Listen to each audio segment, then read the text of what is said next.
This is Bless Radio. It's Tuesday evening, and this is Bless Radio. It's 6 p.m. UK time. This is the spiritual discussion program. I'm Saad in Southeast London, and with me shortly will be Gregory, I hope. I don't seem to be finding him just now. Let me try again. So listeners, every week we have a new topic for discussion, and this week Easter is approaching us, and so I wish everybody Easter greetings. And the topic we have chosen for tonight is Easter, sacrifice or murder, and resurrection. So of course we're talking about Jesus, the sacrifice or murder of Jesus and his resurrection. You are welcome to join us with any questions or comments.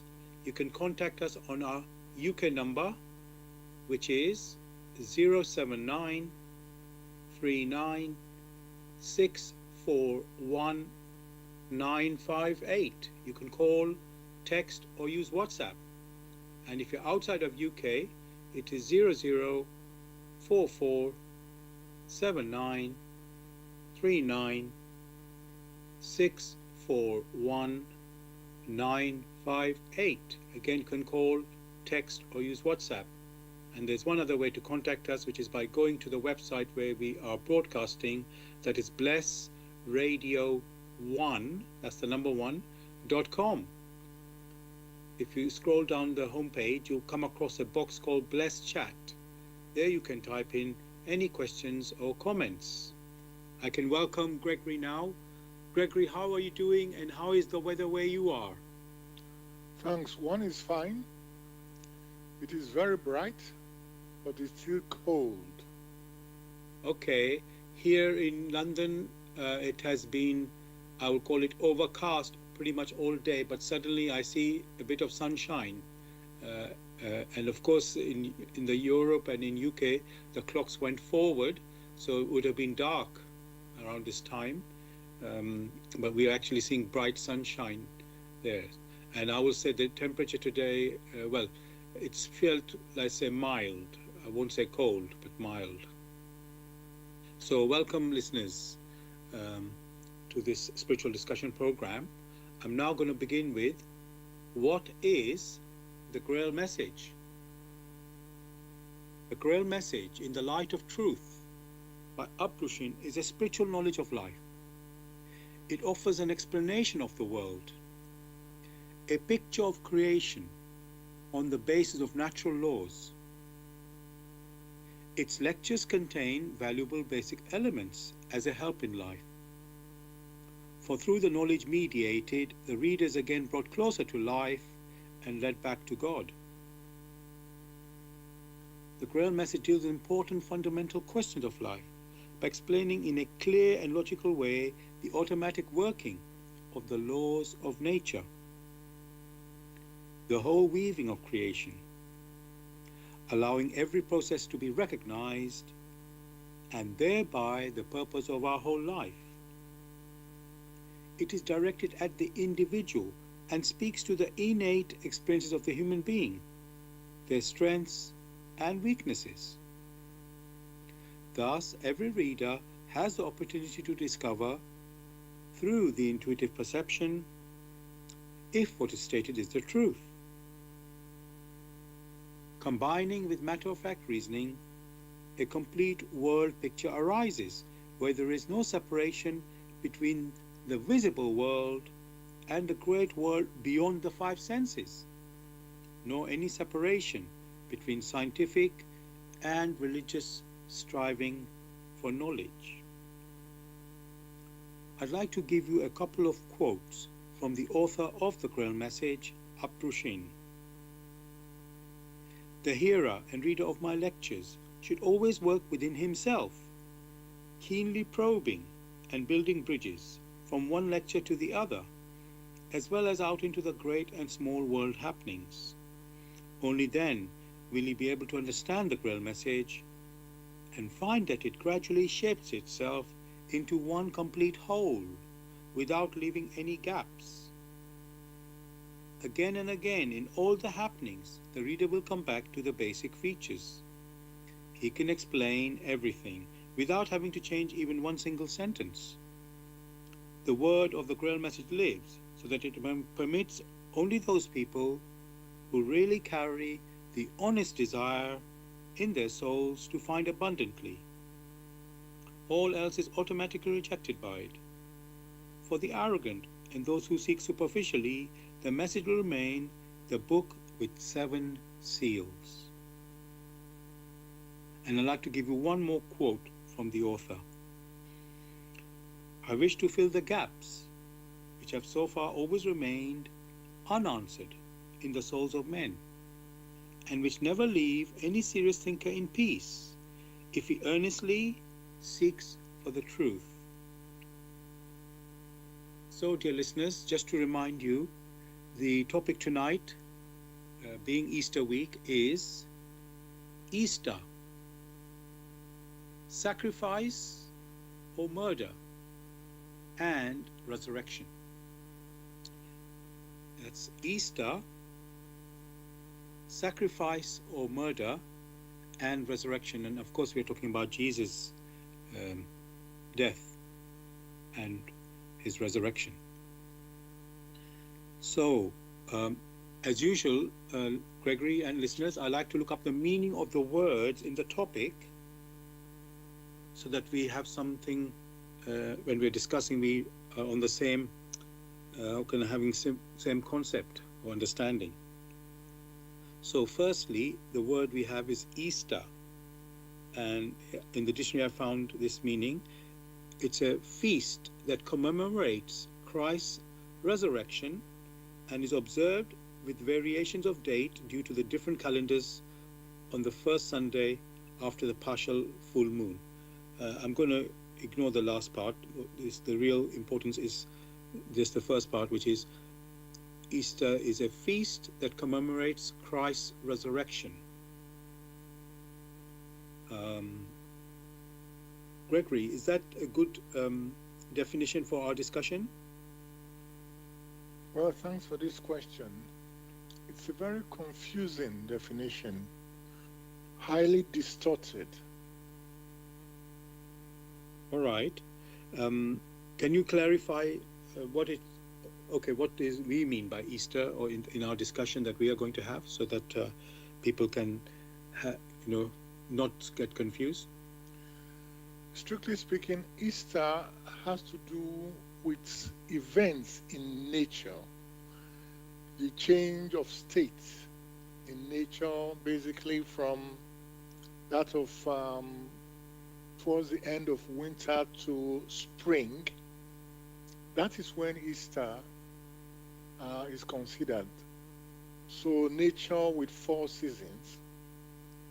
And therefore, even before the advent of Christ, Easter has always been there and has been celebrated in different communities all around the world, because they had already, identified this change of states in nature, particularly those in the cold regions, from that of cold season to fairly warm. And there are all sorts of changes which men are able to observe in nature. Therefore, one should not tie Easter basically to the time of Christ. Different communities have different names for it. But when you now go back, you find that that change of state from one state to another, where things, just like you have resurrection in nature, that is the period which many point to as Easter. Thank you for that, Gregory. It's a very important point you've made there. There's something happening in nature. The seasons are changing. We are in spring, and other cultures also celebrate the spring. um, throughout the world, and that has no connection with Jesus's crucifixion and his resurrection. I think it's the timing is with it happened was during the Easter season, I will call it, and so they have um, um, used it like that. So I think that's what's happened there. And just for our discussion, um, at least my intention is that we will be focusing when we are discussing this topic tonight is about the sacrifice or murder of Jesus and his resurrection. So that is what my aim is for this show. Of course, nature is we can't ignore nature. I know that. However, that is my intention. So let us move on, and I'm going to now look up the word, or in the dictionary, the word is sacrifice.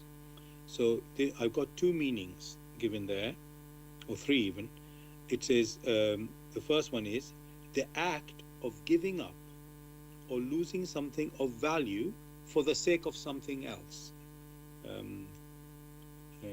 I must say it's not the best way to put it, but anyway, I will say it again. The sacrifice, the meaning of sacrifice, the act of giving up or losing something of value for the sake of something else. Gregory, how's that meaning?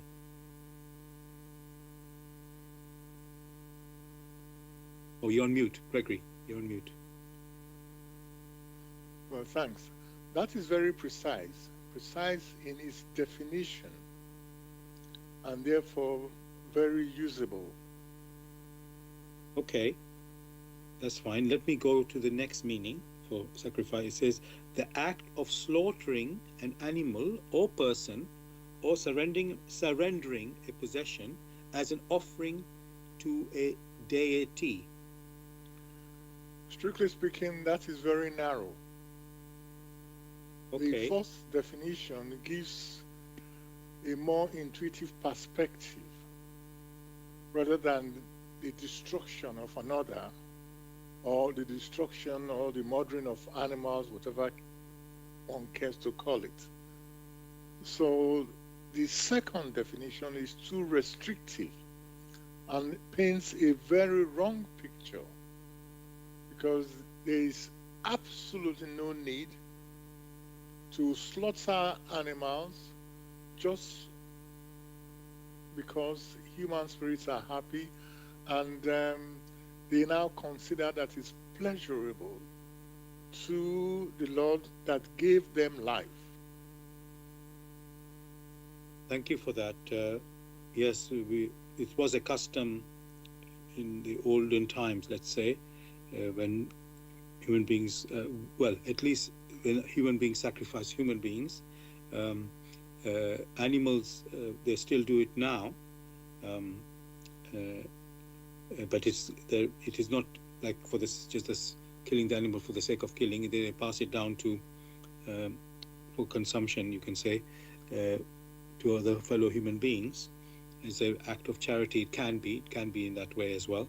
So it's more of a commemoration, like a symbolic thing, and it's not how can I say, it's not meant to cause well, you know, as you called it, murder. I will say it is more of a slaughter is the better word in this case, in this particular case, when it's to commemorate something. So they say offering to a deity. So that sounds like you're just sacrificing and then leaving the animal just there. But mostly it is not like that. It's they given to fellow human beings as food, you can say. So yes, at least I know in one tradition that is the way. So okay, but as you say, Gregory, we're not going to focus on. What you read out is that these animals are slaughtered and offered to a deity. Yes. It's not that they are slaughtered and offered to fellow human spirits, yes, who have no food. That difference must yes. be noted. Okay, yes. I will say it's, yes, maybe in that context, yes, I will say that, that's right. Okay, and the last definition in the dictionary, it says for this, the meaning for sacrifice. It says Christ's offering of himself in the crucifixion, which is what our topic is, sacrifice. So Christ's offering of himself in the crucifixion. How's that definition, Gregory? That is completely wrong and very contradictory, for Christ did not offer himself for crucifixion. Okay, so I'm going to explore that in our discussion tonight, because there are many who believe that that's what he did. So he did sacrifice, and so we're going to examine that more deeply in a moment. Let me continue. That's why we call it sacrifice or murder. So we're going to, as I say, examine that. So the next word I have is murder, and that is, the meaning is the unlawful, premeditated killing of one human being by another. So let me repeat that. The unlawful, premeditated killing of one human being by another. How's that definition of murder, Gregory? Again, that is very confusing, for it is said unlawful. Which law made it possible for one human personality to decimate another? That they have not discussed. Yes, it's unlawful. It's not a law that it is unlawful, not a lawful. So yeah. Yes. When you see what one is stressing here, there must be a reference. That which is lawful or that which is unlawful. So when you find that things are done in an arbitrary manner, so anyone can do whatever they like to the detriment of others, you will say it's unlawful. But again, to find out what is unlawful, we need to know what lawfulness is. Yes. Okay, we are going to, there's a lot to go into this, so we'll continue. And the last word I have is resurrection. And again, this time I've got two meanings for resurrection. And the action or fact of restoring a dead person to life, or of being restored to life. How's that one? Though it might sound helpful, but it's very confusing. Because the resurrection, that means a dead person, when death has not been made very clear, where you have a complete severance between the body and the soul, in which there is no attachment, that really is what death is. And so the state, what had been described in the dictionary, doesn't really hold if a resurrection must be considered. Okay. Yes. Yes, so the definition of death also needs to be clear. So thank you for bringing that up. And the second meaning it says for resurrection, it says the revitalization or revival of something. How's that? That is very helpful. Okay, okay. So let us examine now. Firstly, I want to look at Jesus's death or crucifixion, whether it was a sacrifice or whether it was a murder. Sometimes it appears to be both. You can see it both ways, and it's quite confusing, as we've already been finding out. Very hard to make sense of this event, and the people have tried to explain this, especially in Christianity, to make sense of it. Now, again, I've used Google AI a little bit for this research. This just to find what is out there. So this is what it says: the death of Jesus at Easter is understood in Christian theology as both a brutal murder, historically, and a willing sacrifice, theologically. it was an act of extreme violence performed by the state, which is Roman crucifixion, that believers interpret as a divine plan for redemption. So, according to this, Gregory, it is a sacrifice and a murder, which is, but it's part of, although obviously it's a murder the way it was done, as a punishment, the crucifixion by the Roman. I've forgotten who was the ruler at that time in the moment, but there's Christians take it as, this was part of a divine plan, that this was meant to happen. So even though it's a suffering, so Gregory, I want to ask that first. Was this death of Jesus, I'm not going to say sacrifice or murder now, this death, the crucifixion, was that a divine plan? Well, that's a very good question. That which is referred to as a divine plan are laws which have been woven in creation by the divine, or the laws which have been woven in nature through creation, for nature is a part of creation. And in that, one will find that in accordance with the laws of nature or with the laws of creation, it is only possible, or put it differently, it is impossible for one to reap where it has not sown. Christ, through his activities, always made sure that that which he sowed was goodness. Examine completely his ministry. All that he did was for the benefit of man. So in that case, he himself has not violated the divine plan.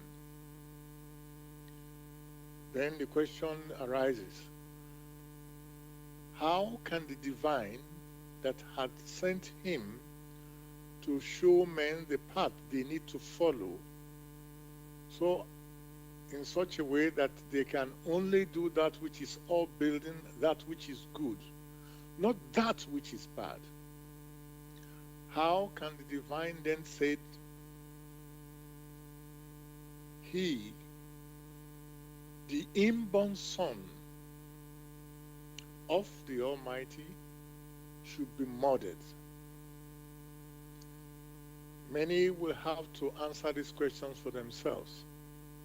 For that which is divine does not work in arbitrary patterns, does not contradict himself. The laws of nature, the laws of creation are self-consistent. Therefore, any listener must ask themselves, what crimes did Christ commit that made them crucify him? Thank you for that answer, Gregory. I just want to read a bit more from the research. It says the murder perspective, historical or physical reality. A brutal execution. Jesus was arrested, subjected to a sham trial, tortured, and publicly crucified, a method of dehumanization designed by Rome. The suffering was physical and profound, not merely symbolic. Good Friday commemorates this traumatic, violent loss. The crucifixion is viewed as a miscarriage of justice committed by political and religious authorities. So, Gregory, is that a correct assessment there? Of course, it is the best assessment there is, there was, and there is, because it encapsulates what had happened, the brutal murder of an innocent personality. The question you ask yourself,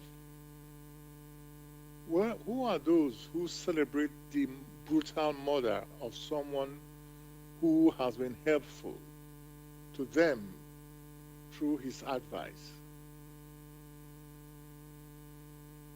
Thank you for that, Gregory. And this is what I read there. That's a historical reality. Okay. And now,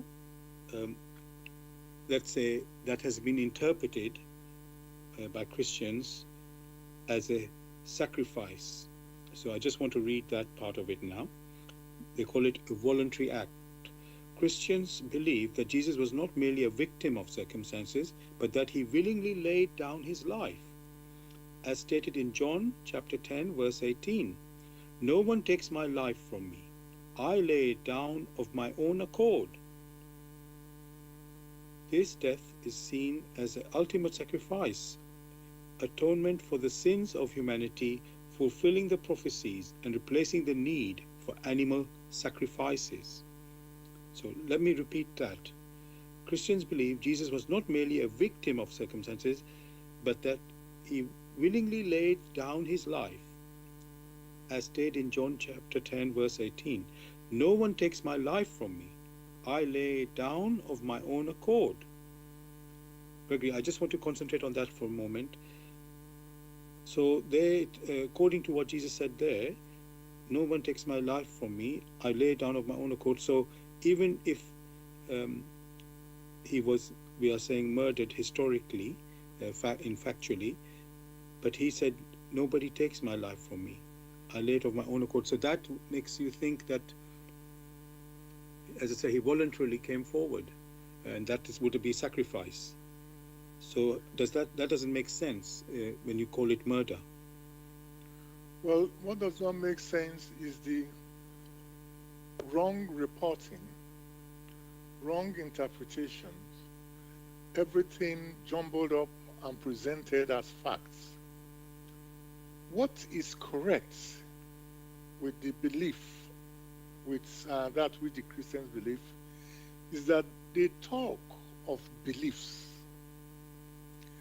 They do not talk of conviction. For only when an individual examines that which he claims to know or that which he claims to believe and has come to full clarity in accordance with the laws of nature or the laws of creation, only when that individual has found the continuous, the permanent consistency, only then will that person say, oh, he or she is convinced. Convinced not only in deeds, because again and again is able to verify, convinced also in his or her thoughts, because they can then substantiate the events in thoughts and see the consistency. And above all, the individual must substantiate these things in his or her intuitions to come to absolute clarity. So belief is just the first step. Each belief must be examined. Each belief must be weighed. And it is only through that process that an individual can now come to conviction. When that which John has reported if it is taken as a belief, then the question will be, it is made very clear that thou shalt not kill. Now, look at it very well. The Lord Almighty that laid down the laws that thou shalt not kill will now send his inborn son to be slaughtered brutally. That is complete inconsistency. Either the reports written down by John is completely wrong because he misunderstood what Christ meant, or these things are completely fabricated. For with Christ, his activities are always consistent. So you find the way he lived, the way he interacted. He was born like any other person. It wasn't reported that he jumped from nowhere and became visible. No, it was accurately reported that he was born. Mary is the mother. That one, there's no doubt, because it's written. And many can substantiate that to be able to be on earth in flesh and blood, that person has to be born. So you find that is very clear. There's no argument. But to say that Christ willingly gave himself to be murdered, that's, in fact, is an abomination. An abomination for those who hold to that view, an abomination by those who even wrote it down that Christ permitted himself to be murdered. When, even on the cross, he said, "Forgive them, for they know not what they do." Then the question you must ask yourself, do you forgive that which is good? Each person must ask themselves that question. Do you forgive that which is good?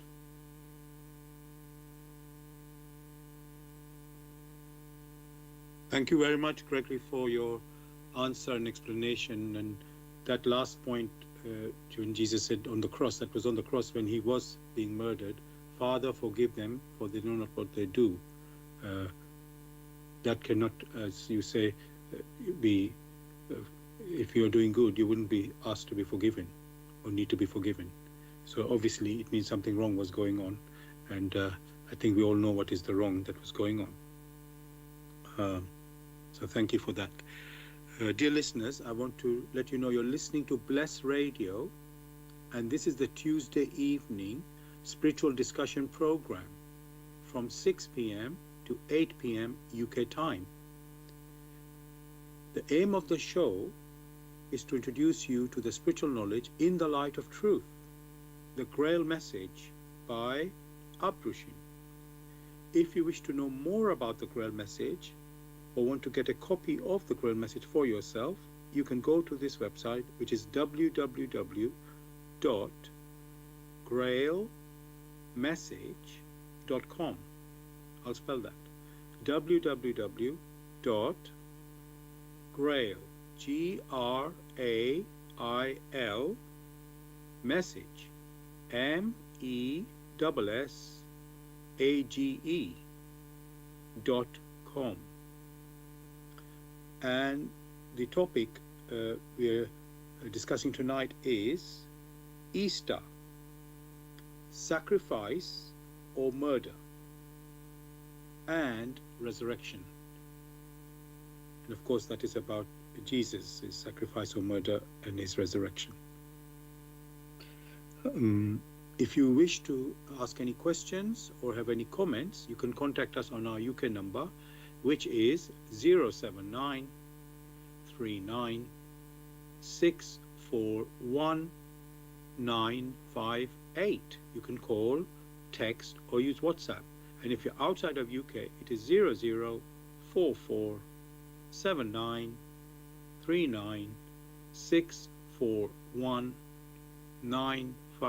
You could call, text, or use WhatsApp. And there's one other way to contact us, which is by going to the website where we are broadcasting. That is blessradio1, that's the number one, .com. If you scroll down on the home page, you'll come across a box called Bless Chat. There you can type in any questions or comments. We are also broadcasting live on YouTube.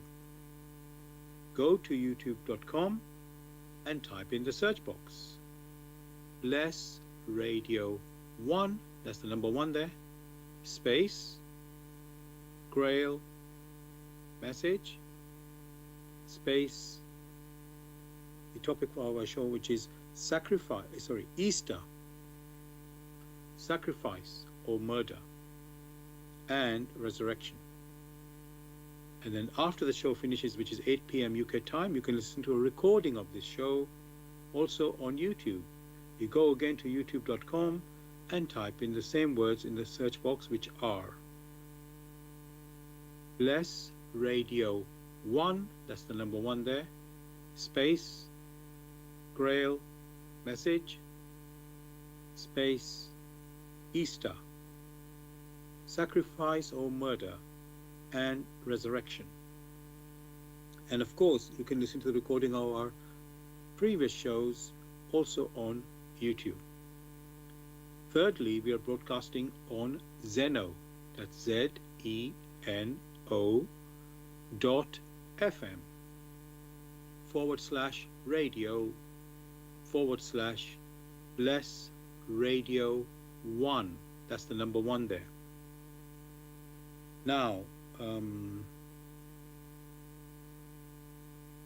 I want to continue to explore this so-called sacrifice or murder of Jesus in his crucifixion. It is very clear that there was a murder. It's like a historical fact. And then the next thing is, people will be asking why. And there are different interpretations people have as to the reason why this happened. Gregory, as you've pointed out clearly, Jesus came to do good or show good. Everything he did was good, and that was to benefit us human beings to act that way, so we could learn, how to be good and how, what is meant, the way we are supposed to live. And then we know what happened there. There was let's say, people who didn't agree with that, what Jesus was preaching, and in fact, we know there was a number of attempts to arrest Jesus by his enemies. You could say some of these Jewish priests, they tried it, and of course it was the Romans who were running the land, so they had to go through to the Romans. They couldn't do it themselves, so they were finding reasons to arrest Jesus. Now, Gregory, when I was reading what Jesus said, this is in John, a quote from John chapter 10 verse 10, "No one takes my life from me, I lay it down of my own accord." So, as I said, there were a number of attempts to arrest Jesus, which the aim was, of course, to get him arrested, to kill him, and even put him forward as if he was claiming that he's the king of the Jews and he's taking the power of the Romans away from their rule. So if they call him the king, the Romans will think, no, somebody's trying to take power from them. So that was one of the, let's say, claims that was being made. But basically, up to that moment, when every time they tried to get him arrested, it never happened. And that's where I believe, what I take it to be, when Jesus says, no, man cannot decide when Jesus will die. It is for when Jesus is ready, that's when he will die. So so they can never arrest. Basically, I take it to be that he can never be arrested unless he allows himself to be arrested. Only then that can happen. And I even remember there's some quote where he said there are many, let's say, thousands of angels protecting him. so no one can touch him. So this is another words of Jesus making it clear that things can only happen when he's ready. It doesn't mean what they're going to do is right or wrong. It just means it can only happen when he's ready. So yes, so that's the way I look at it. That's how I would take that interpretation. But Well, one must stress that the right perspective is the perspective of the laws of nature, the laws of creation, which perspectives even Christ himself would not violate. So each expression that came from him must be examined deeply to find consistency or inconsistency. Because if each personality needs to interpret this in accordance to the way they view things, then there will be as many perspectives as there are human thoughts. And as many already know, the perspectives of the human personality many a time turns out to be very, very wrong. Now, one must very calmly, not excitedly, they had accused him of so very many things. Of course, he was tried. What was the verdict of the trial? The man who presided in the trial made it very clear. I did not find this man guilty. Find no error, and he hasn't done anything wrong. So that already sweeps away all the excuses they have.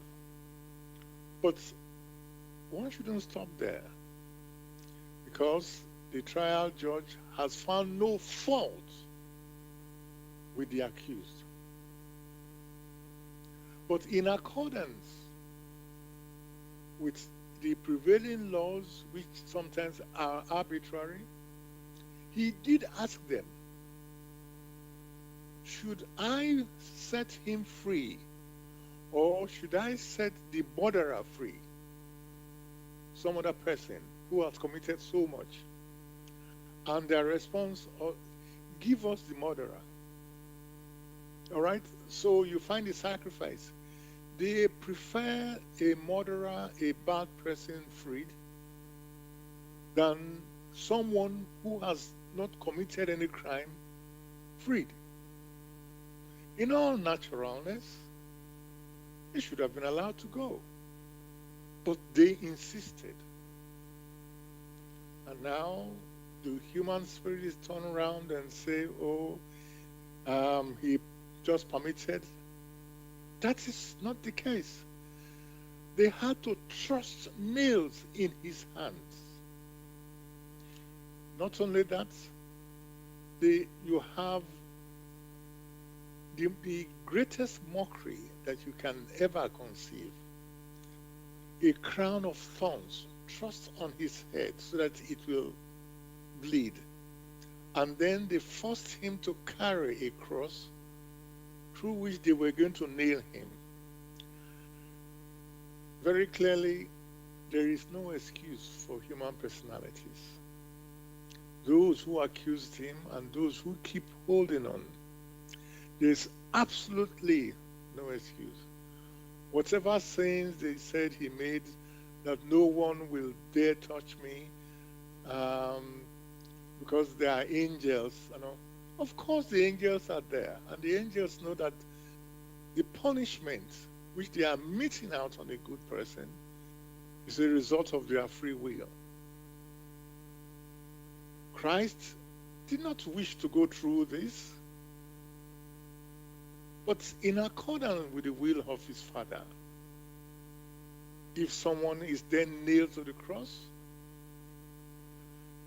that body, the spirit or the soul, was then forced to be pushed out.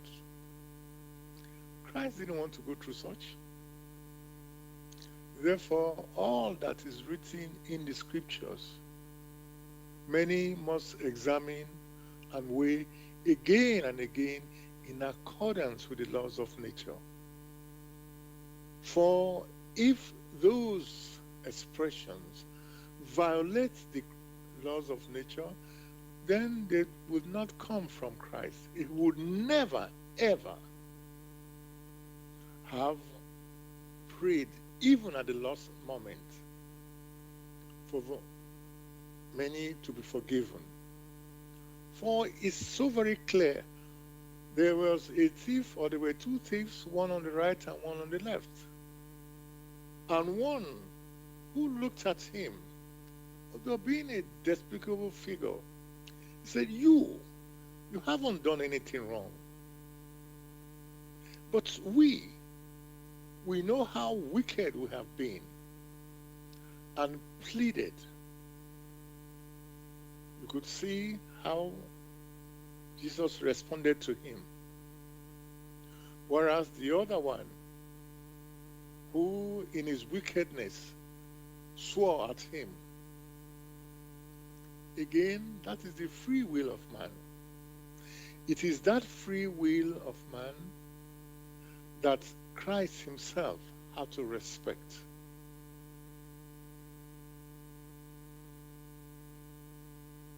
Thank you very much, Gregory,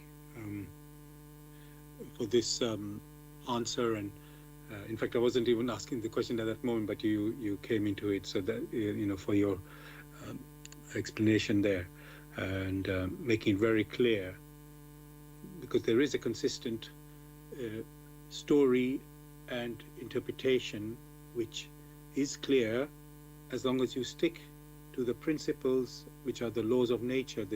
If you follow those laws of nature, then things will become clear, or will stay clear.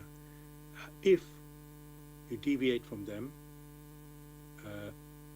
then the confusion will arise. And I'm going to bring another question where unfortunately, the confusion has come about, and which leads to being misled, and then in most cases, people accept that confusion and being misled without realizing that they're being misled or confused.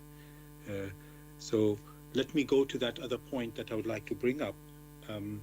So, Gregory, the people have thought that, yes, you've said Jesus is innocent, and it's clear that he is innocent. And if he's innocent, then he shouldn't die or be murdered or crucified. So if that is not the case, it must be another reason that he died. And the people have taken it to be this, which is the death is seen as an ultimate sacrifice, the atonement for the sins of humanity, fulfilling the prophecies and replacing the need for animal sacrifices. I'm not sure if that is the last bit is quite correct, but anyway, the death is seen as the ultimate sacrifice, the atonement for the sins of humanity, fulfilling the prophecies and replacing the need for animal sacrifices. So, Gregory, what they're saying here is that, yes, Jesus is innocent, human beings are guilty, they are for the human beings the sins to be removed, because I guess they're thinking that the human beings are not capable of removing their own sin, so somebody has to be sacrificed who is innocent for this purpose. And in this case, it is the Son of God, Jesus, who is obviously innocent, and he's the one. And that they even say this sacrifice is used as a supreme act of love, where the innocent dies for the guilty to bridge the gap between God and humanity. So this is what is being, I can say, the interpretation or let's say explanation why Jesus, being innocent, died, because he didn't do wrong. However, to understand how could God let him die, maybe the reason is he took away the sin of human beings. So is that possible, Gregory? One can already see the intrinsic contradiction. And From there, you will find that it's all rubbish. When it has been made very clear that whatever a man has sown, that is what he or she must reap when the time of harvest comes. Christ himself, everyone, even the chief judge, said he hasn't done anything wrong. He found no fault. But human personalities, in their distorted way of doing things, thought, okay, in their misunderstood way of what a sacrifice is, what they had considered can easily be understood when the judge asked, whom do you want me to release? The man who is guilty or the man without fault? And they made it very clear. The man who is guilty of offense should be freed, whereas the man without fault should be punished, should be nailed to the cross. Then you ask yourself the question, is such a thing possible? When it has been said, thou shalt not kill, and now you are killing those who have no blemish?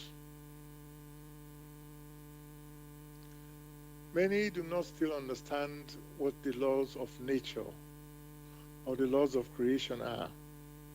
And therein lies the problem. Their lack of understanding, they consider anything to be possible. In the first instance, you hear that animals are sacrificed. Why should animals be killed just to make the Almighty happy? These are the questions people have not asked themselves. All right? You people have violated all the simple rules, and if you had to kill an animal because you needed it for food, at least that is understandable.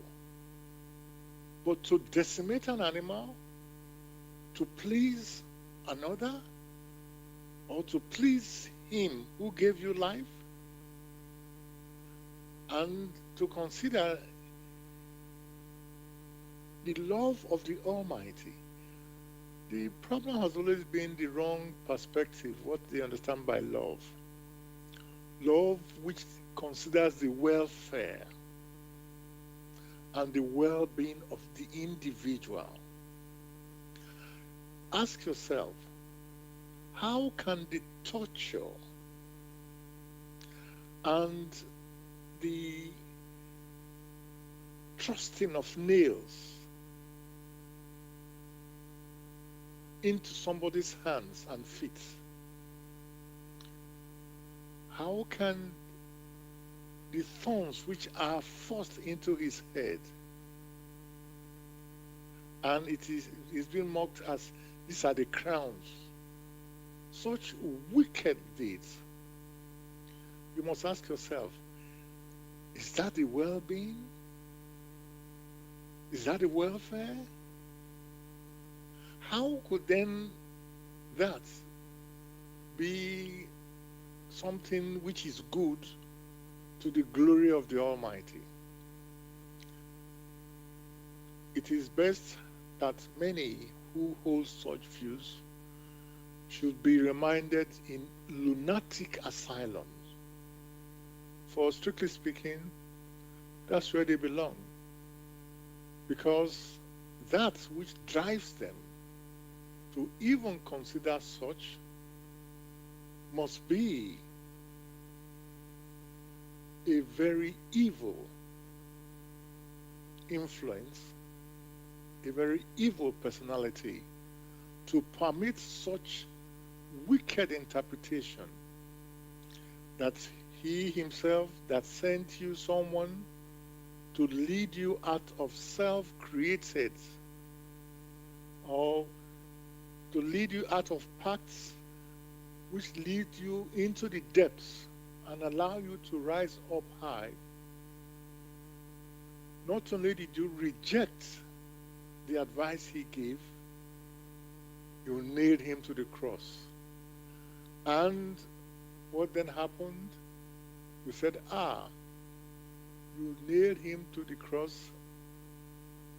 You sacrificed him to the cross to his Father that permitted him to show you the paths.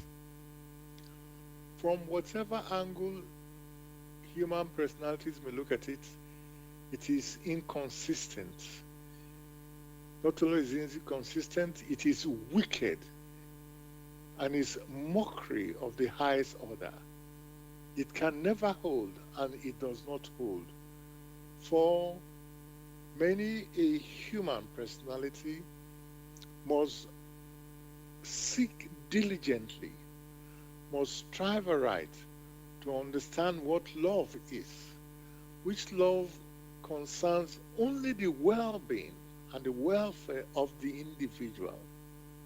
Well-being indeed, welfare indeed, not only of the personality, but of the thoughts and also of the intuitions. So whatever excuse has been put forward, that is only an excuse to block others from examining or weighing that which has been put forward to them. For if it were that good, why is it that all this while the priests have not been sacrificed? The bishops have not been sacrificed. The popes have not been sacrificed. In the so-called religious circles, when they said, all right, we need to make a sacrifice, each individual must make a decision, must make a sacrifice. To make a sacrifice, like the word sacrifice means, is to choose one instead of the other. So, to consider the sacrifice that someone who is not guilty must be punished, and that who is guilty must be allowed to go free, that is the most wicked assumption that can ever occur to the human personality.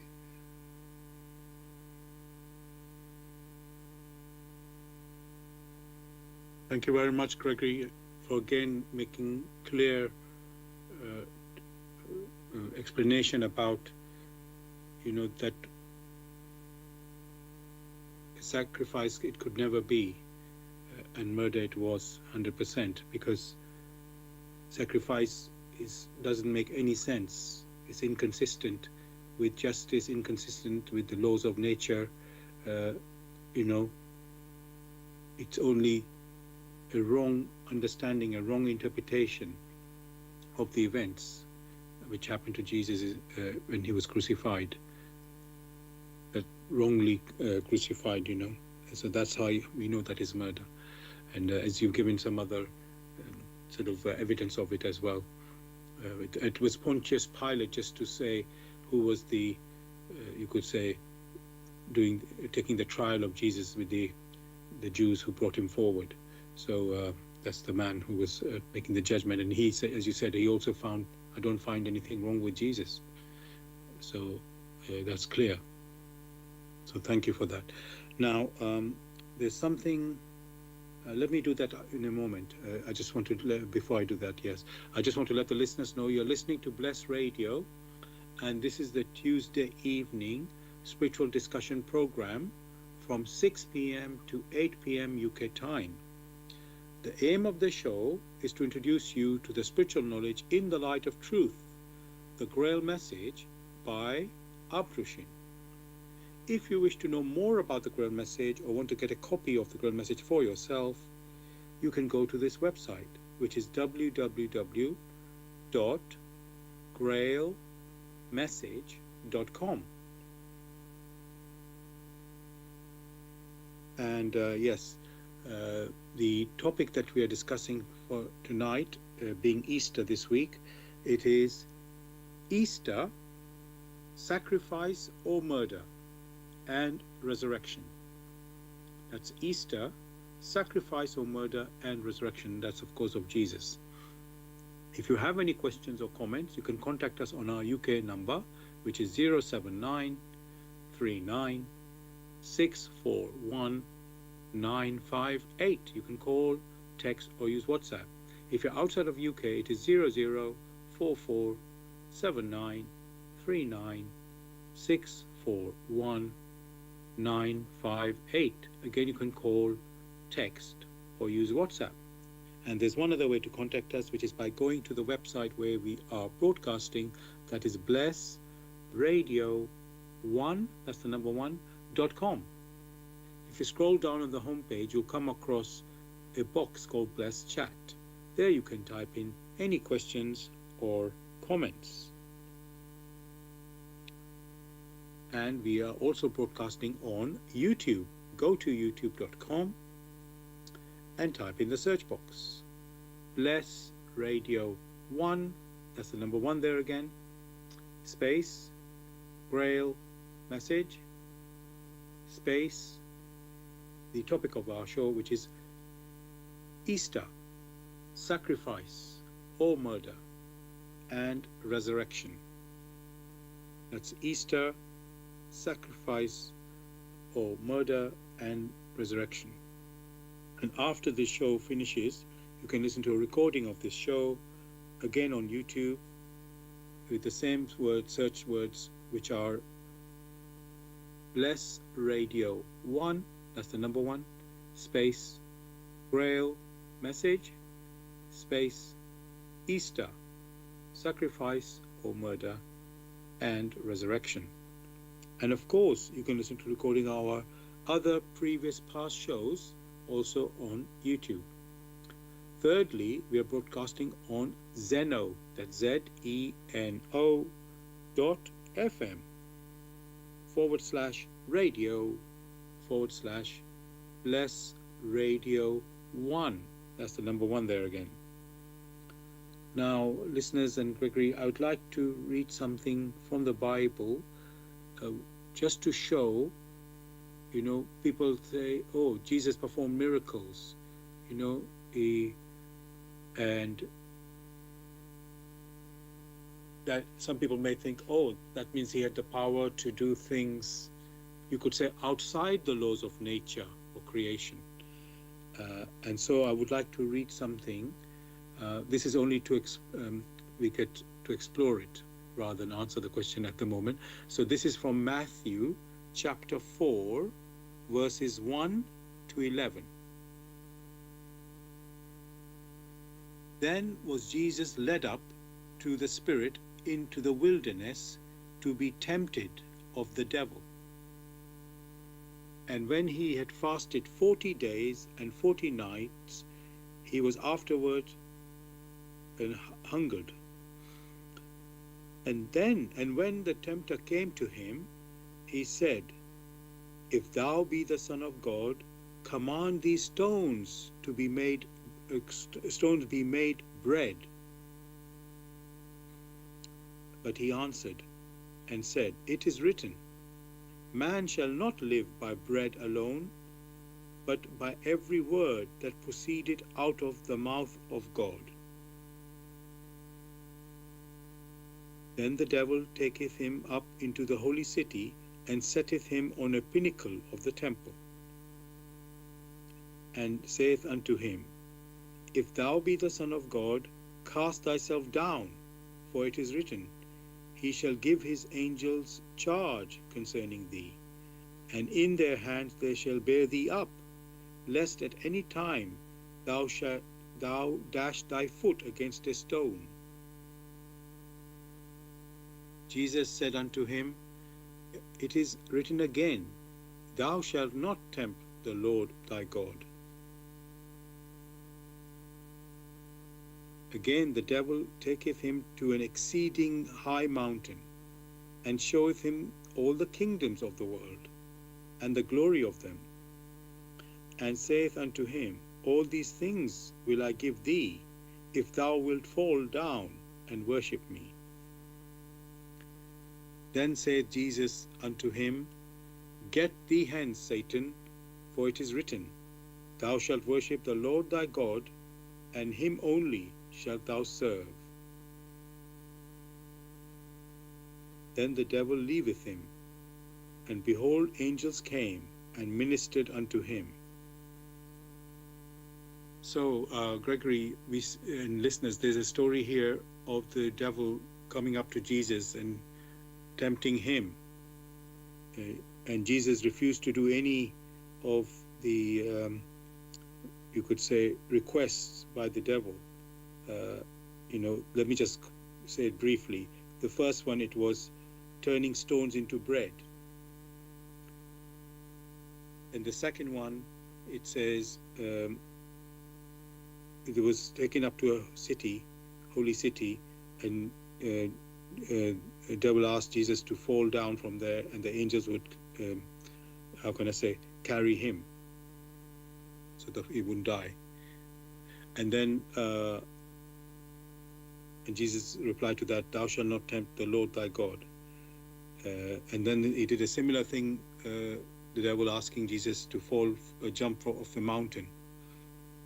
And if he did that, he will show him all the kingdom of this world, and he'll have and get the glory for it. And finally, he was asking. Well, it was connected with that. It was Satan asking Jesus to worship him.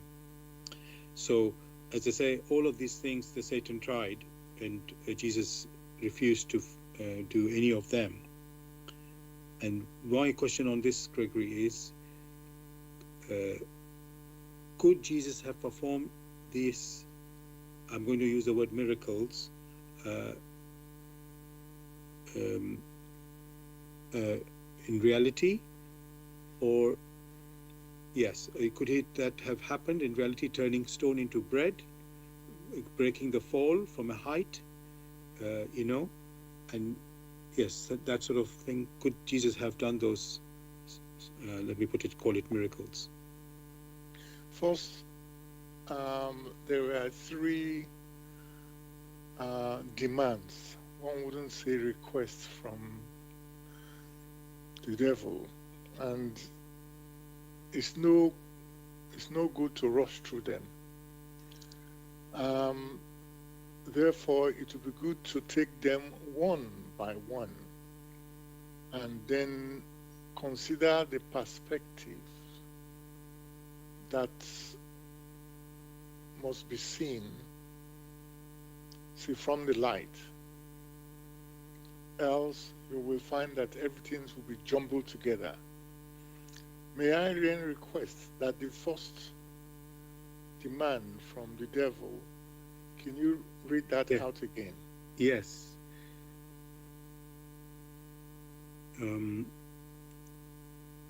tempter came to him, If thou be the Son of God, command these stones be made bread.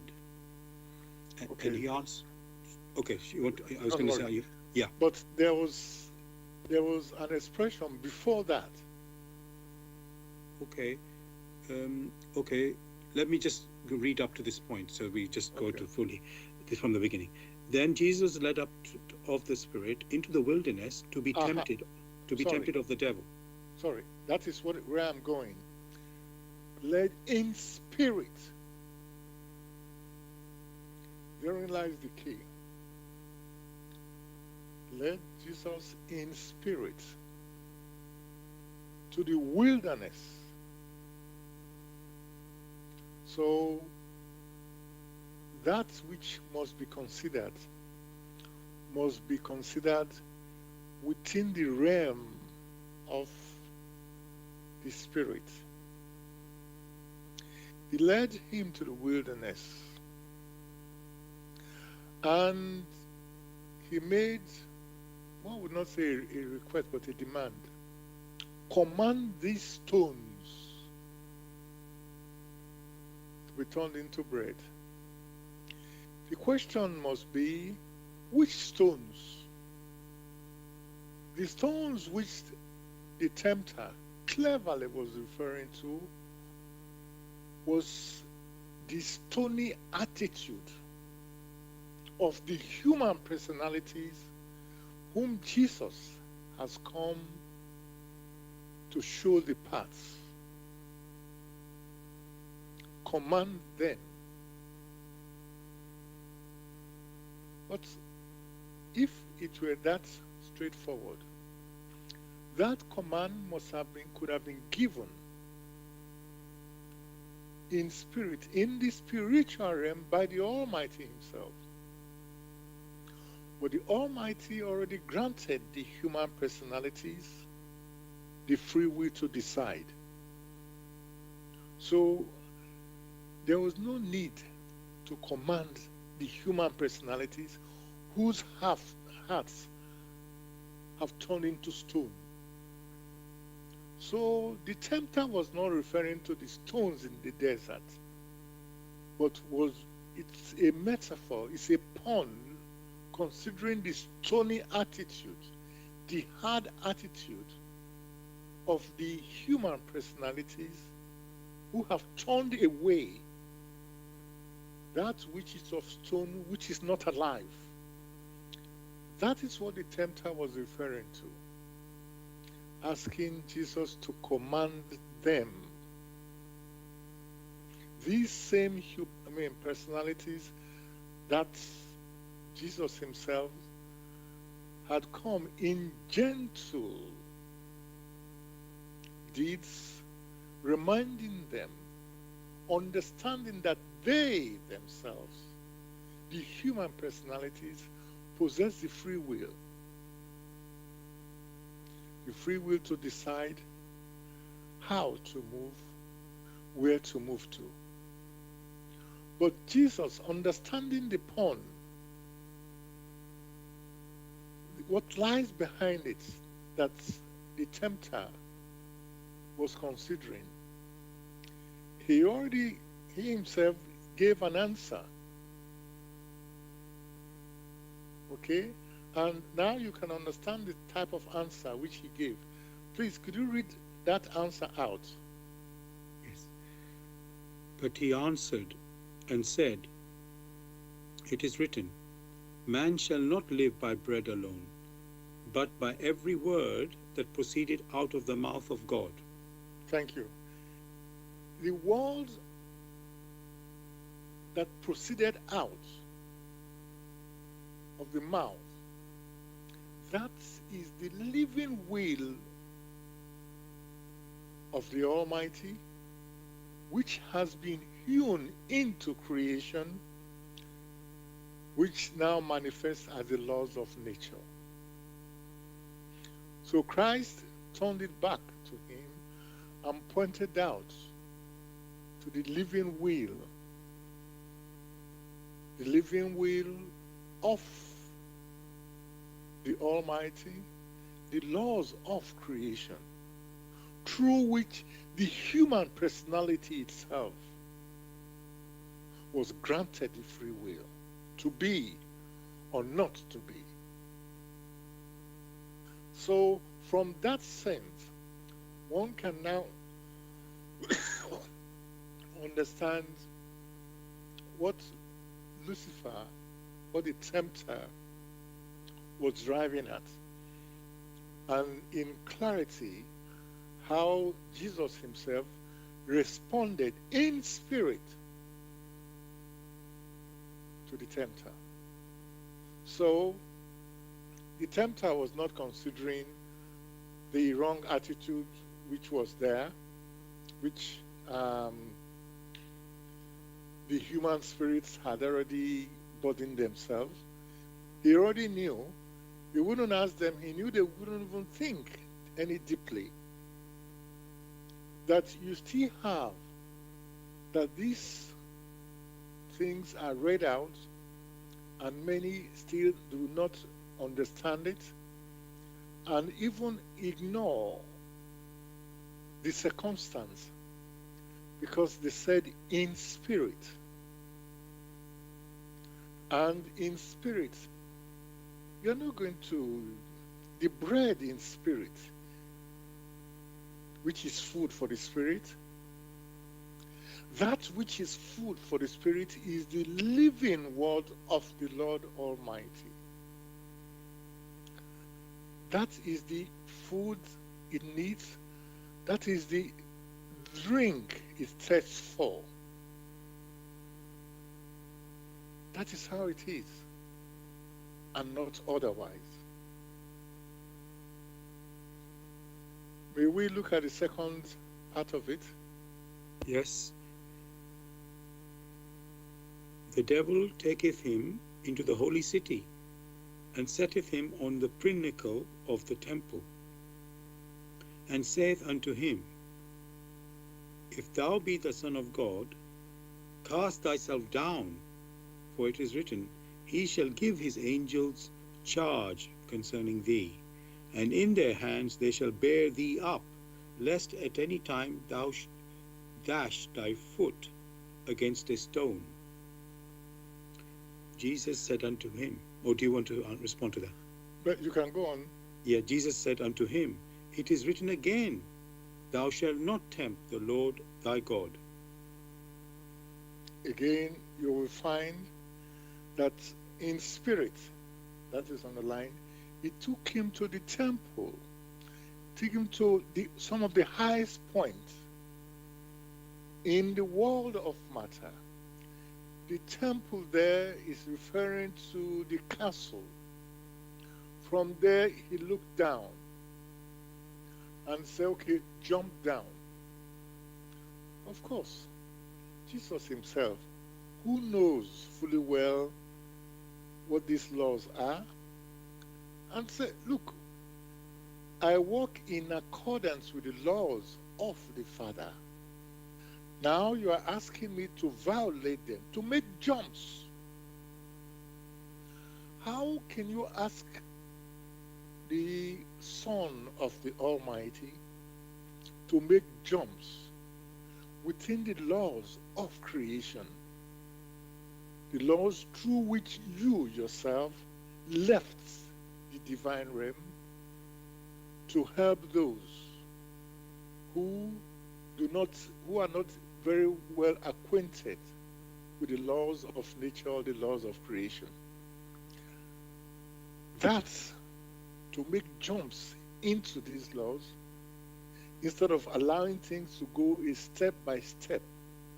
For when the human spirit is experiencing, it has to mature from one step to the other. And what it means here is that as a child, you start very simply. First, you learn to walk. Even before walking, you learn to sit. Subsequently, you learn to stand.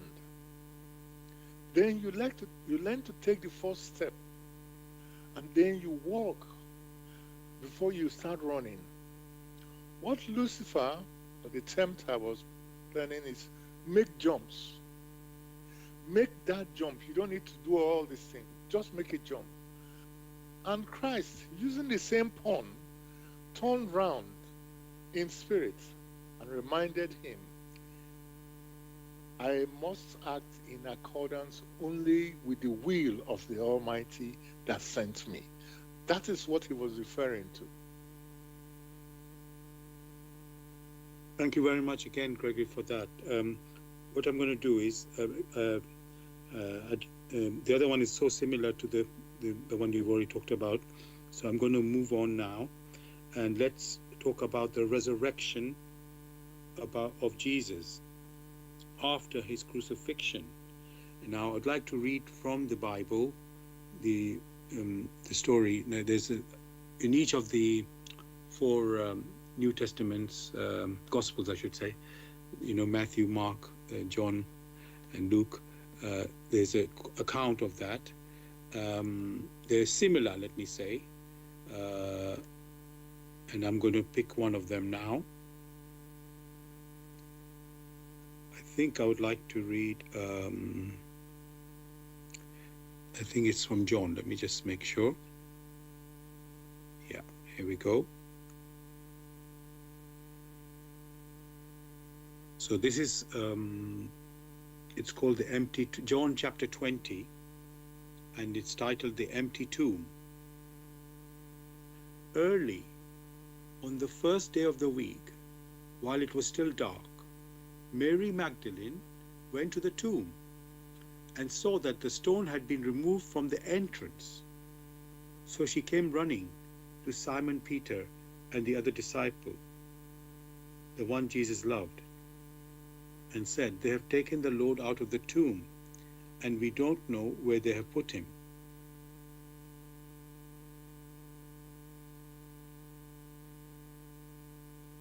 Let me.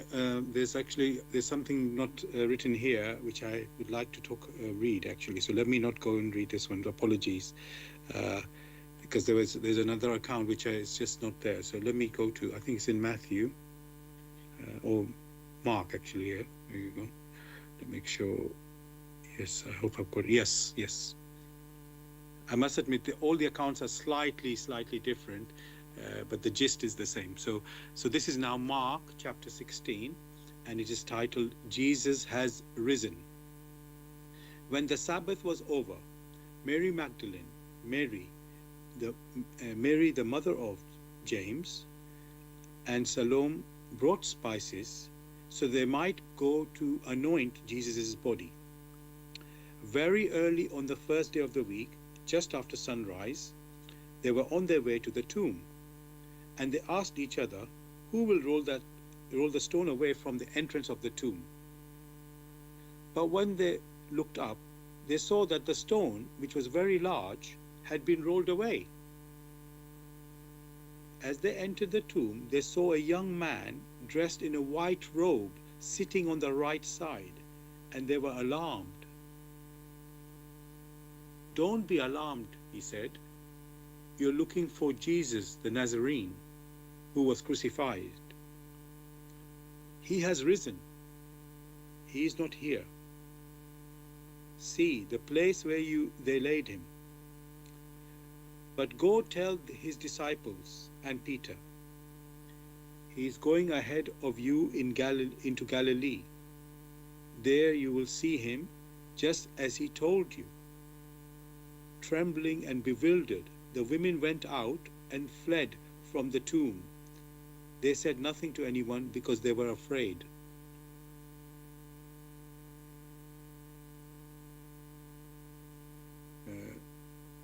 When Jesus, so this is, I must admit, again, when I read the other accounts, they're all a little bit different. So let me stop there. So, Gregory, let's just look at this, what has happened here. There's this, so the Mary Magdalene and Mary, the mother of Jesus, James, and Salome, they came to the tomb where Jesus' body was meant to be there. And they were surprised to see that Jesus' body was not there. And that first of all, the stone, the rock and the stone that was blocking the entrance, it had been moved. It had been rolled away already. And then, as they entered, they didn't see Jesus' body. But then when they came out, they found a man with white robe sitting outside, which gave them a shock. And then that man, in a white robe, spoke to them, and he said, "Do not be alarmed. Go ahead to tell the disciples and Peter that Jesus is risen, and he'll find you in Galilee." He's gone ahead to Galilee.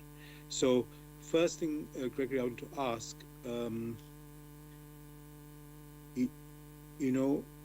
how much can we understand this story? How can we understand this story? Because that stone has been moved, that was there. So is that a human being who could have moved that stone, or could it be something else that happened here?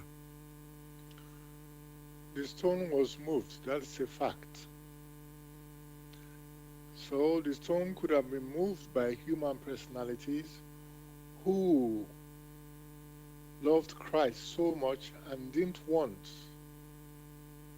others to come to desecrate the place.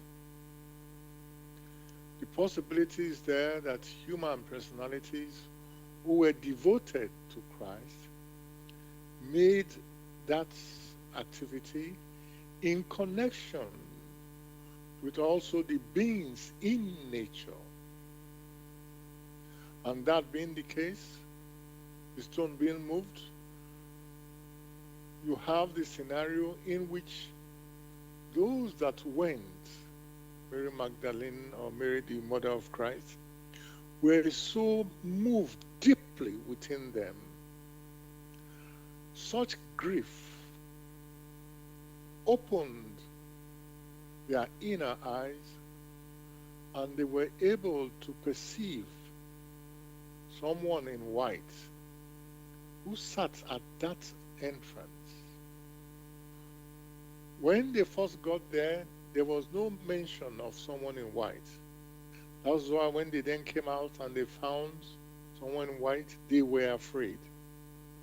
As usual, when human personalities or human spirits perceive that which is out of the ordinary, the everyday ordinary things, they are afraid.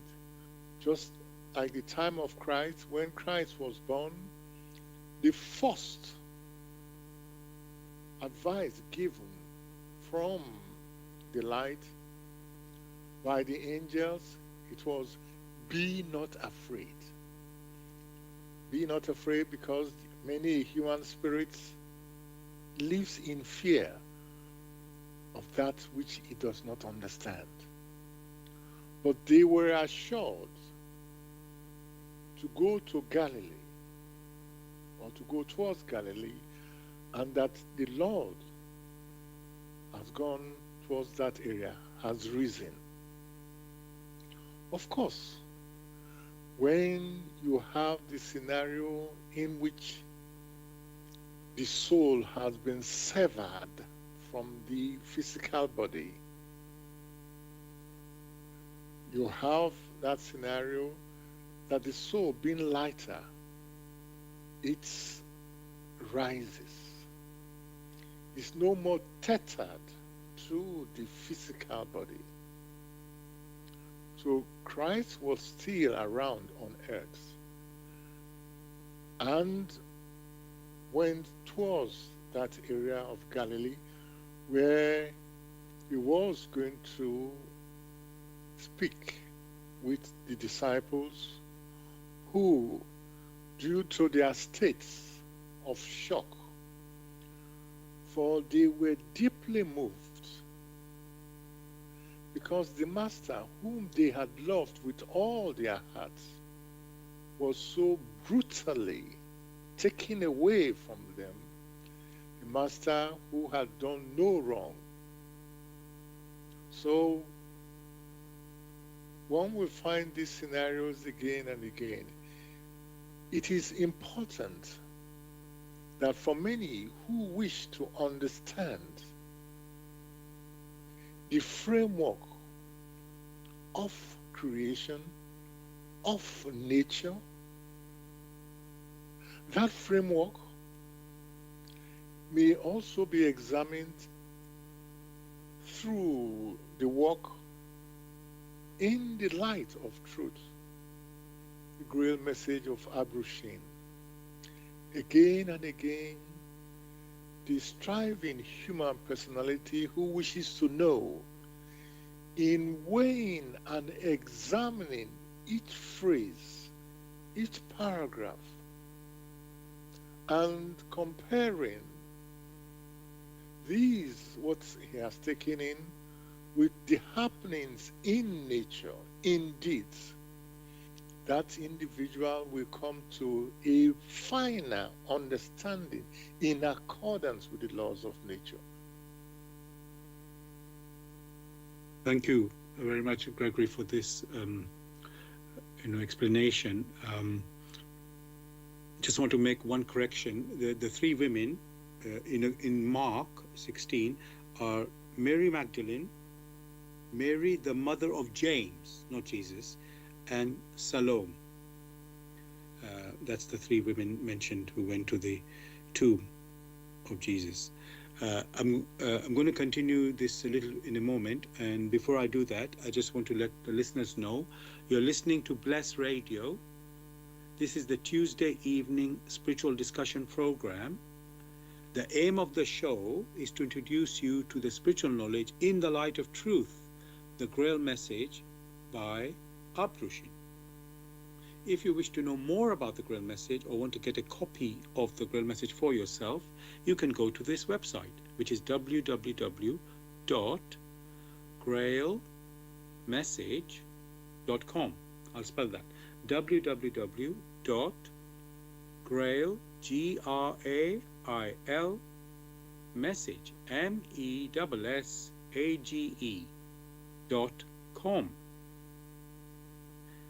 And the topic that we're discussing tonight, being Easter this week, it is Easter, sacrifice or murder, and resurrection.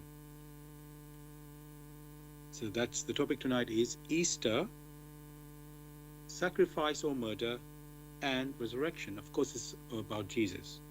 And if you have any questions or comments, you can contact us on our UK number, which is 079 39 641 958. You can call, text, or use WhatsApp. And if you're outside of UK, it is 0044 79 39 641 958. You can call, text, or use WhatsApp. And there's one other way to contact us, which is by going to the website where we are broadcasting. That is blessradio1, that's the number 1.com. If you scroll down on the home page, you'll come across a box called Bless Chat. There you can type in any questions or comments. And we are also broadcasting on YouTube. Go to youtube.com and type in the search box Bless Radio 1, that's the number 1 there, space Grail Message, space Easter, sacrifice or murder, and resurrection. And then after this show finishes, which is 8 p.m. UK time, you can listen to a recording of this show also on YouTube. And again, you type the same words in the search box, which are Bless Radio 1, that's the number 1, space Grail Message, space Easter, sacrifice or murder, and resurrection. And of course, you can listen to the recording of our previous shows also on YouTube. Thirdly, we are broadcasting on Zeno, that's ZENO.FM /radio/bless radio 1. Again, that's the number 1 there. Now, I would just, before this, what I was saying just now about Bless Radio, I was talking about the resurrection account that was in Mark chapter 16, and they are in all the other Gospels, and they're all a bit slightly different. So this time I'm going to read a little bit again. This time it's from Luke chapter 24, and again it is titled Jesus Has Risen. On the first day of the week, very early in the morning, the women took spices that they had prepared and went to the tomb.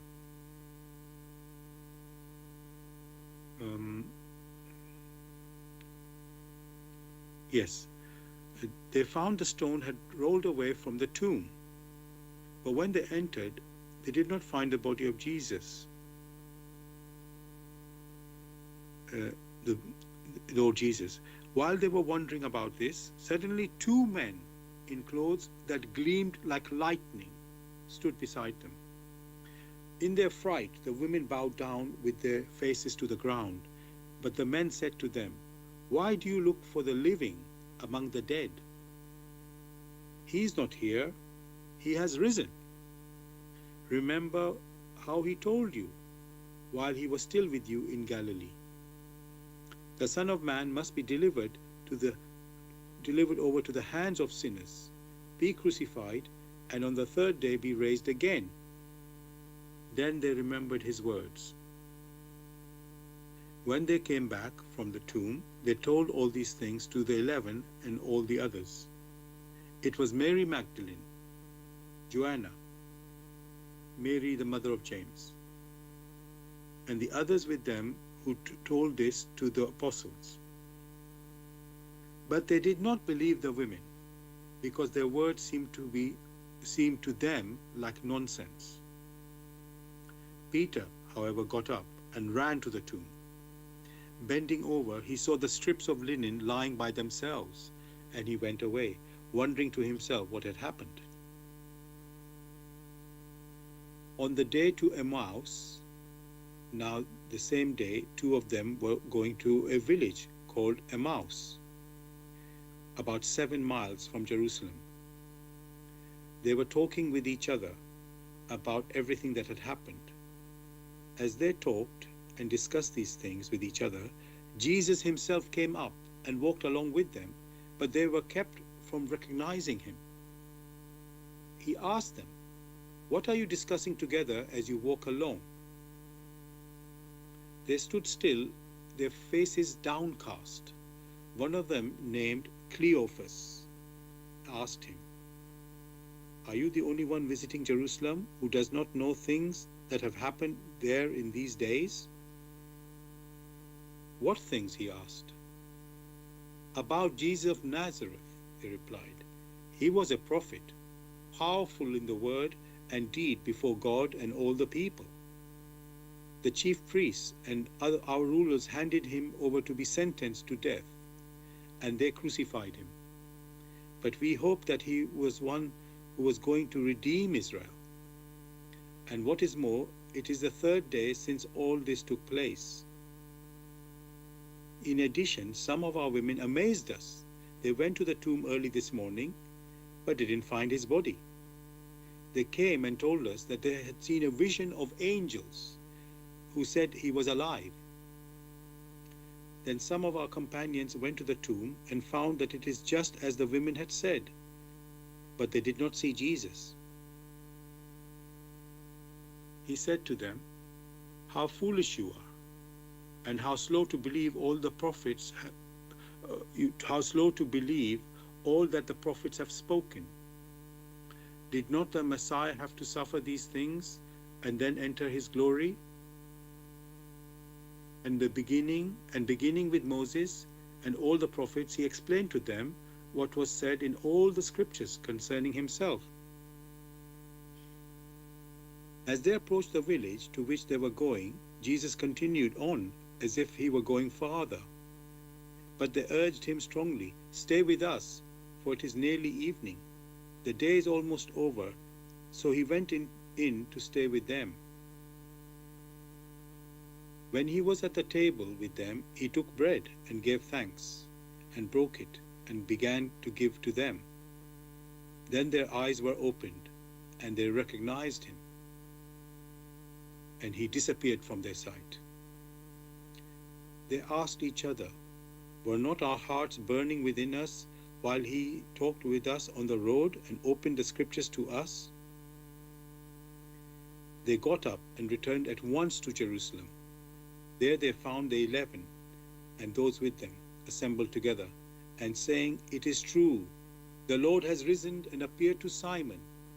Then the two told what had happened on the way, and how Jesus was recognized by them when he broke the bread. I'm going to stop there. Gregory, the story is slightly different at the beginning, but overall it's the similar story. They seem to have seen two angels rather than one angel, it seems. the women who came to the tomb of Jesus, and there seemed to be one different woman than the previous one, but I will not worry about that. There's still the three women. So now, but this part of the story here, Gregory, Jesus was traveling alongside two men. They're not the disciples, it seems. They seem to be, but they were, let's say, following Jesus, let's say. So now, Gregory, when they saw Jesus, they just thought of him. They didn't know who Jesus was. Actually, they just thought it was someone, like a stranger even. So, and then suddenly at the end, they recognized Jesus. So, Gregory, how was Jesus there, visible? You said that his soul had detached from the body. So how could Jesus appear to these two people? You said the soul had detached from the physical body. When the soul detaches itself from the physical body, it is no more tied to the physical body, which has now been restrained and kept somewhere or in the soil. Therefore, it is now free to move about, just like it was before it incarnated into the physical body as a child and then grew up. So that soul was now free to wander about, waiting for the opportunity to move back to its origin through the waves which permeate creation at a particular period, at a particular time in the year. It is remarkable that you mentioned that these two people to Emmaus, they did not recognize Jesus,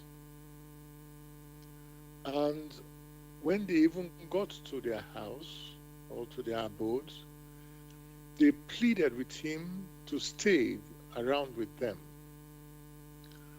And in the activities, in the subsequent activities, they came to recognition.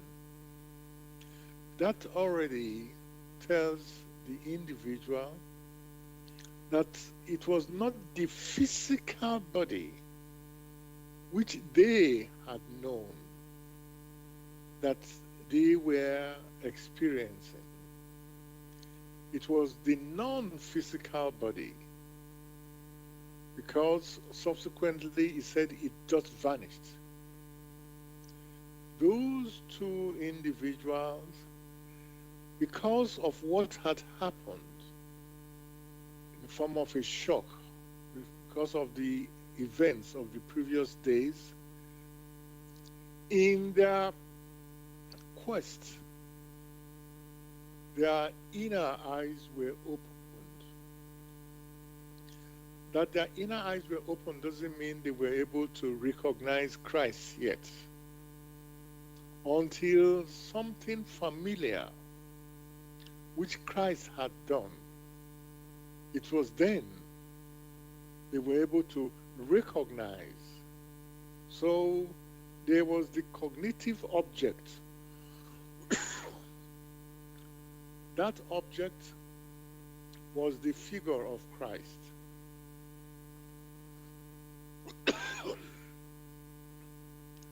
Subsequently, when they had come to recognition, that means through some activity, then they became convinced. Thereafter, Christ left.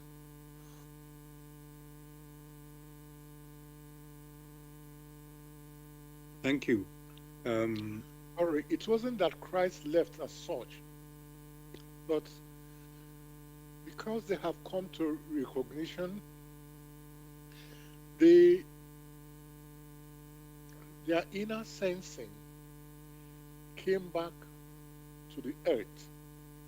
That means it's as if something which was there suddenly has gone. But strictly speaking, that was not the case.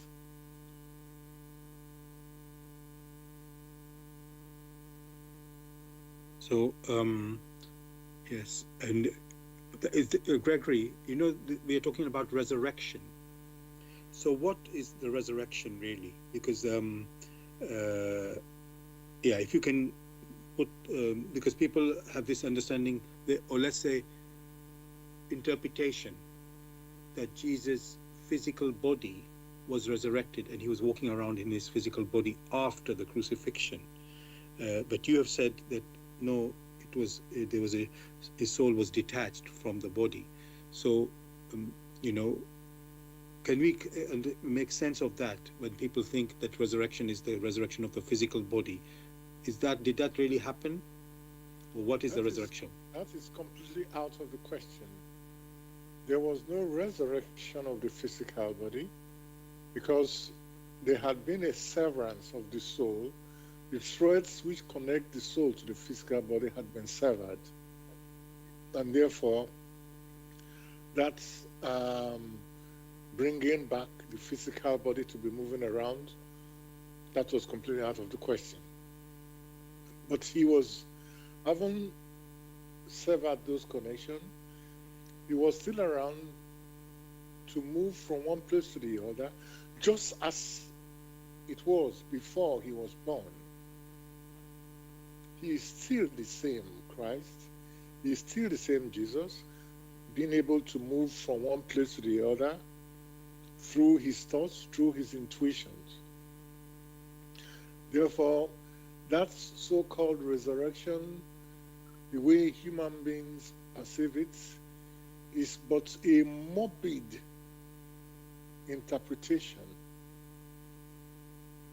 thinking in terms of zombies, that body which has been discarded, which has been destroyed in one way or the other, can be brought back to life, even when the threads which connect the physical body and the soul, by the soul, one means here the individual without the physical body. Whatever remains, that is the soul. But the inner core of the soul is the spirit. But in the case of Christ, the inner core is divinity unsubstantiated.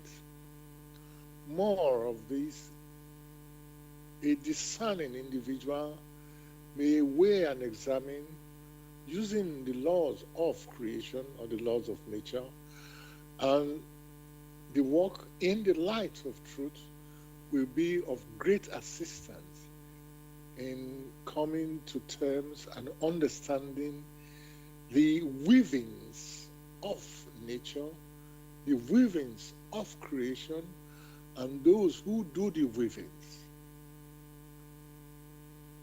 Thank you very much for that, Gregory. I'm going to continue to read the story in Luke chapter 24.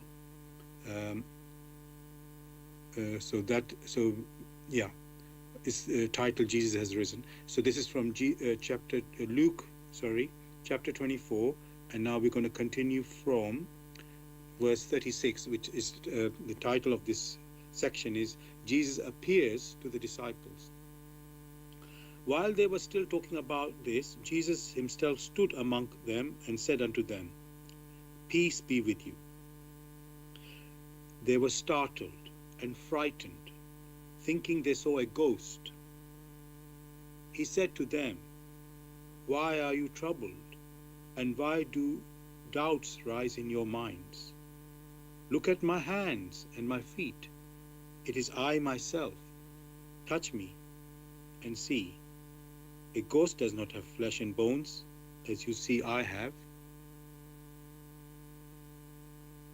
When he had said this, he showed them his hands and feet.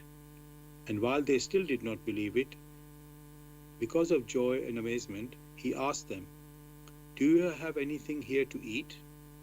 They gave him a piece of broiled fish, and he took it and ate it in their presence. He said to them, "This is what I told you while I was still with you. Everything must be fulfilled that is written about me in the law of Moses and the prophets and the Psalms." Then he opened their minds so they could understand the scriptures. He told them, "This is what is written.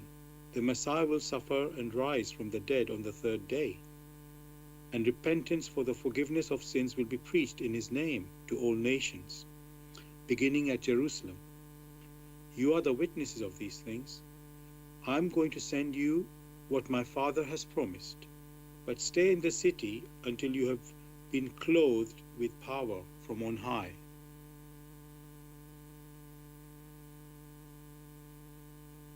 And okay, this section, last section, I think is happens later in the story, so I'm not going to go there. So Gregory, in this part where Jesus appears to the disciples, Jesus said, here, they thought he was a ghost, actually. And then he said, "Look at my hands and my feet. It is I. Touch me and see. A ghost does not have flesh and bones, as you see I have." And when he said that, he showed them his hands and feet. And while they did not believe it, because of joy and amazement, he asked them, "Do you have anything here to eat?" And they gave him a piece of broiled fish, and he took it and ate it in their presence. So, Gregory, here it seems that Jesus is eating and having his hand and feet there, in I would say it looks like a physical body. So, not in the soul body, if I can say like that. So, how is that possible? You yourself or anyone can already see that which is of the earthly, that is physical food, is no use. It's of no use to the soul. Therefore, you will find that such were additions which were made to make it look so believable by others who were not there. So Christ would not have suggested, "Do you have anything to eat?" when he himself already could see their thoughts and could perceive what was happening. Why did he have to ask for fish and not water? So you find these were just additions, just to make it believable that they themselves, that it was the physical body of Christ. That was completely out of the question, because he suddenly appeared to them. If he suddenly appeared to them and they were surprised, what it means is that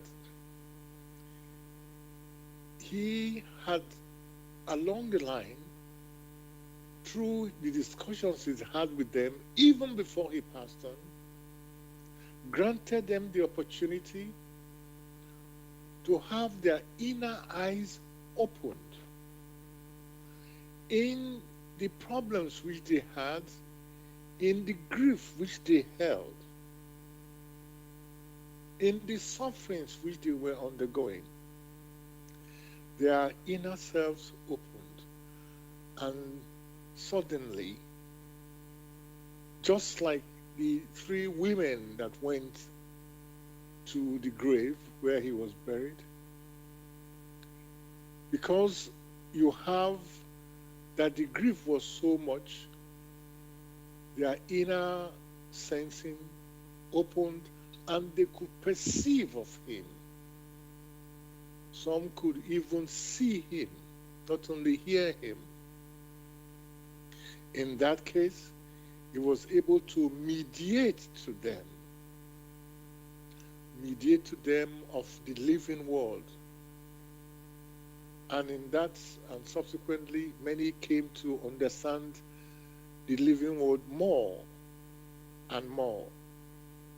He would not be asking for fishes or water and things of that nature when he knows that it's unnecessary.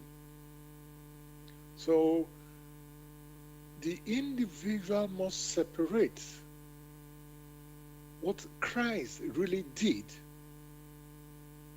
For that which Christ did is consistent with the laws of nature, with the laws of creation, or with the divine laws. That which he did not do, that many alluded to him, is easily understandable because they say they had to ask for fish. Right? So that maybe they should have asked, he would have been asking for a cup of tea so that they will know, okay, fair enough. When the human spirit passed on, that human spirit, depending on the maturity, does not hang around. It rises and goes higher to its origin, unless it has a few things to do around. So that resurrection is not surprising for a human personality whose physical body has been severed. That which remains is the human soul. And that human soul can either rise towards the heights in accordance with its maturity or remain within the same environment, or it sinks deeper. However, one thing becomes clear. The physical body is unusable, is not into question this time because it has been severed. When the physical body has been severed, that which remains has its own solidity, is able to experience now with the soul and not with the physical body. That is in accordance with the laws of creation, of nature, through which all that exists rests.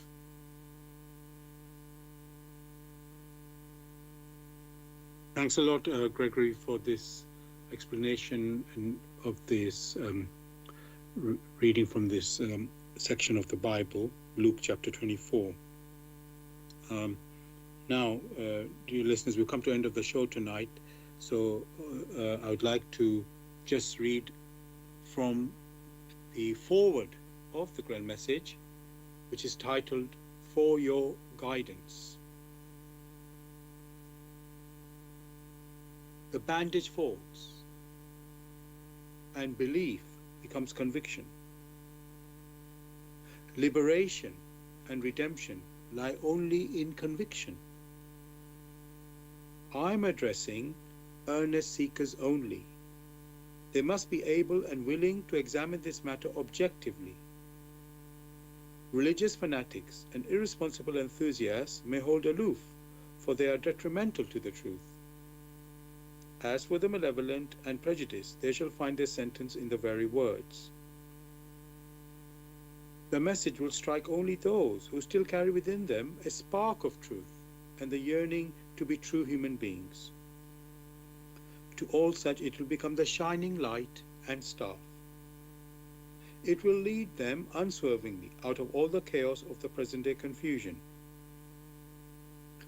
The following word does not bring a new religion, but is intended as the torch to help all serious listeners or readers find the right path, which leads them to the longed-for height. Only he who bestirs himself can advance spiritually. The fool who uses extraneous aids for this, in the form of ready-made opinions of others, only walks his path as if on crutches, while ignoring his own healthy limbs. But the moment he boldly uses all the abilities which lie dormant within him, awaiting his call to help in his ascent, he is employed the talent entrusted to him in accordance with his Creator's will, and will easily overcome all obstacles that seek to divert him. Therefore awake, Genuine faith lies only in conviction, and conviction comes solely through an inflexible weighing and examining. See that you're truly alive in the wonderful creation of your God. Aprushin.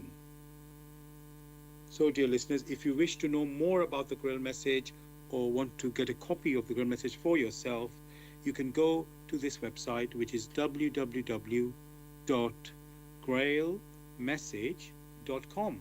I'll spell that www.grail, Grail message, message.com.